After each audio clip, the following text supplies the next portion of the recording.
Untuk teman-teman media Solo, terima kasih sudah meluangkan waktunya untuk hadir di sini. Film Air Mata Dun Sajadah pasti sangat personal karena ini bukan cuma kado untuk semua ibu-ibu di luar sana, tapi ini juga kado untuk kampung halaman saya Solo, di mana saya lahir dan besar di sini. Dan terima kasih Ibu Siti Khotimah, juga Pak Respati Ahmad Ardianto sebagai selaku wali kota, yang sungguh saya nggak pernah membayangkan sebagai warga Solo bisa duduk di sini. Iya, jadi ini adalah kado untuk tanah kelahiran saya, di mana saya sendiri kan hobinya traveling. Saya udah banyak mengunjungi negara-negara dari Norwegia, banyak lah yang saya kunjungi sebagai hobi saya. Tapi saya melihat Solo ini sebetulnya potensinya sangat besar karena kita bisa melihat ada banyak budaya, wayang orang, wayang kulit, sampai kuliner, sampai bangunan bersejarah, batik, kendaraan umum beca, pasar tradisional. Tapi terus kenapa kok nggak ada yang syuting di sini gitu? Nah, akhirnya berbekal kerinduan itu, saya coba syuting di sini tahun 2023 dan terima kasih sekali Pemkot sangat mendukung dan akhirnya filmnya juga sukses. Bahkan di Malaysia, film Air Mata Dun Sajadah menjadi film Indonesia drama terlaris sepanjang masa di sana. Wow, luar biasa. Ya, jadi kan merupakan satu media promosi yang luar biasa untuk kota Solo ya, dan harapannya memang nanti semoga Air Mata Dun Sajadah 2 bisa lebih sukses dan makin menjadi magnet bagi para filmmaker untuk syuting di sini. Oke, luar biasa. Ternyata dari Solo aslinya produser kita. Asli Solo. Oke, selanjutnya akhirnya saya pasti bahagia sekali dan deg-degan juga. Sempat bingung juga kira-kira mana lagi yang mau dieksplor karena banyak banget yang menarik ya. Betul. Tapi akhirnya karena keterbatasan durasi film dan kebutuhan kita mengambil pasar Antik Triwindu. Terus kami juga sempat menyeberang sedikit ke Magetan di Sarangan, terus kemudian masih di Laweyan di perkampungan batik, sampai kita naik kereta uap. Yang kuno itu kita naik kereta uap ya. Apa namanya?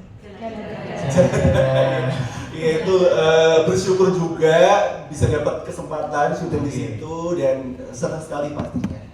Nanti kalau teman-teman nonton di bioskop, coba perhatiin sampai makanan-makanan yang dimakan Basra itu ada kue leker, lalu yang waktu disuruh makan gamoto dan nasi liwet, jadi itu sampai kita angkat sekecil-kecilnya di situ. Oke, tadi benar-benar detail ya apa yang ada di Solo itu ditampilkan di dalam film itu. Betul, bukan cuma drakor ya. Solo sekarang harus punya sesuatu yang kita angkat. Oke, luar biasa. Terakhir nih Pak Roni, apa sih harapan dengan dirilisnya Air Mata Dun Sajadah 2 ini untuk penonton film di Indonesia? Silakan. Iya, harapannya pasti semoga film Air Mata Dun Sajadah 2 lebih sukses dari yang pertama. Amin. Terus kemudian juga bisa mengangkat kota Solo lebih menjadi destinasi wisata utama untuk semua turis Indonesia maupun mancanegara pastinya, dan memajukan perfilman Indonesia juga. Oke, luar biasa. Terima kasih Pak Roni Irawan. Yang pertama yang tahun 2023 itu adalah film kelima saya, dan kebetulan jujur film saya sebelumnya pernah ada yang syuting juga di beberapa daerah di Indonesia. Dan respon Pemkot Solo ini adalah yang paling cepat. Wow, luar biasa. Iya.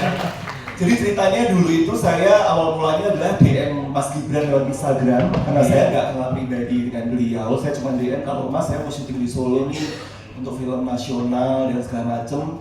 Tiba-tiba dalam 2 hari Mas Gibran langsung balas, beliau membalas bahwa nanti akan ada tim kami menghubungi Bapak. Kan saya tinggal di nomor handphone saya di situ. Tiba-tiba Bu Terry yang langsung WhatsApp saya. Gitu, akhirnya saya sampaikan keinginan saya. Terus Bu Terry tanya mau syuting di mana aja Pak? Saya bilang ada lokasi ini yang diperlukan, ABCD. Terus Bu Terry tiba-tiba itu udah beres aja gitu. Kayaknya lokasi semuanya bisa langsung dipakai syuting. Terus tanpa kita mungkin hanya menyiapkan pengamanan segala macam, tapi betul-betul itu semua disupport penuh oleh Pemkot Solo. Oke, luar biasa. Jadi terima kasih banyak untuk Pemkot Solo atas responnya yang sangat luar biasa cepat, dan effortnya juga penuh ya untuk mensupport kita. Dan memang harapan saya sih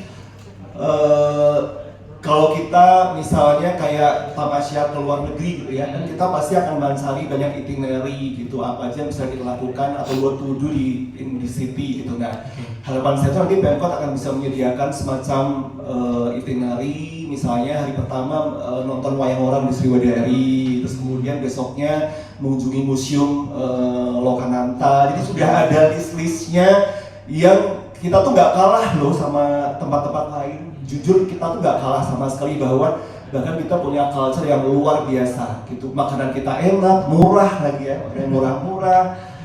Masyarakatnya juga sangat ramah. Jadi harapan saya sih kalau Solo bisa menjadi destinasi wisata dan jadi pusat perfilman juga untuk Indonesia.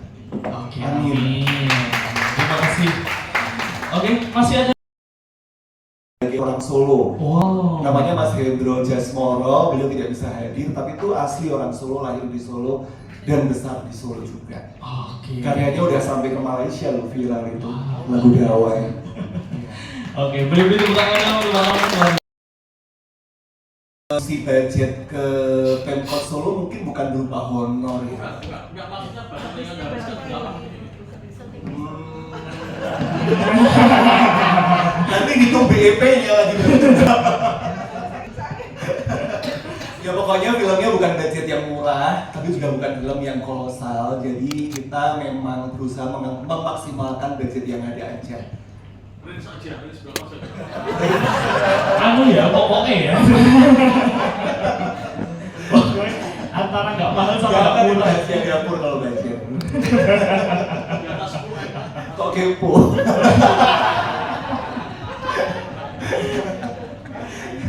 Iya, di atas 10 M. Iya pasti. Ya. Termasuk promo ya, karena kita nggak bisa sekarang ini kalau bikin film budget promo sudah harus seimbang dengan budget produksi. Ya. Oke. Kita sampaikan ke Pak Benda ya. Film itu bukan puluhan juta. Emang ada film dari Solo? Itu dia bikin film dia Mas ya. Oh gitu. Oh keresahan pribadi tadi ceritanya.